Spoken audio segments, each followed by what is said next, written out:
إخواني أخواتي متتبعي قناة العين تي في، أهلا وسهلا بكم.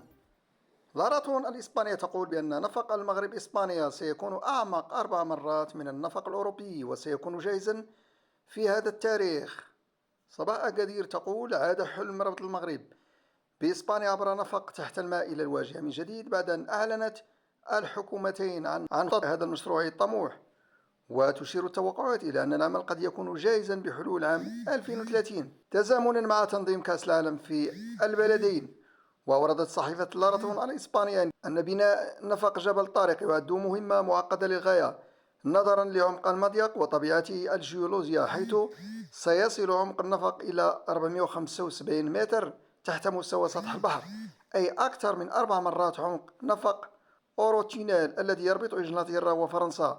ويرجع هذا العمق الكبير إلى طبيعة المضيق الصخرية، مما يتطلب تقنيات متقدمة لحفر الأنفاق. على الرغم من التحديات، يتوقع أن يكون للنفق تأثيرا اقتصاديا هائلا على المنطقة، حيث سيربط شبكات النقل الأوروبية والإفريقية ويسهل حركة الأشخاص والبضائع بين القارتين، ويحفز التنمية في غرب البحر الأبيض المتوسط.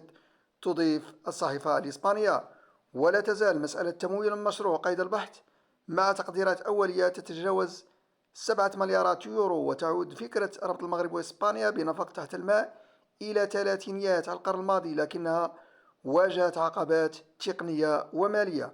وتعمل الحكومتان الإسبانية والمغربية بشكل وثيق على إنجاز هذا المشروع من خلال تخصيص الموارد اللازمة وتكليف الشركات المتخصصة بإجراء الدراسات اللازمة. وتشير التوقعات إلى أن الدراسات الأولية ستكون جاهزة بحلول منتصف سنة 2026.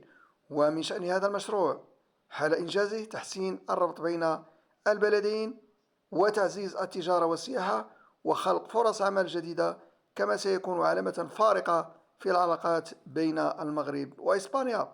وسيساهم هذا المشروع أيضا في تعزيز التعاون الاقتصادي بين البلدين، بل ومع أوروبا بأكملها. شكرا لكم وإلى فرصة قادمة بحول الله.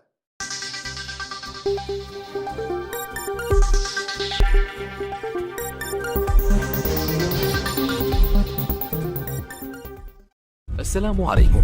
لا تنسوا الاعجاب بالفيديو والاشتراك في القناة تشجيعا لنا لنستمر بنشر المزيد إن شاء الله.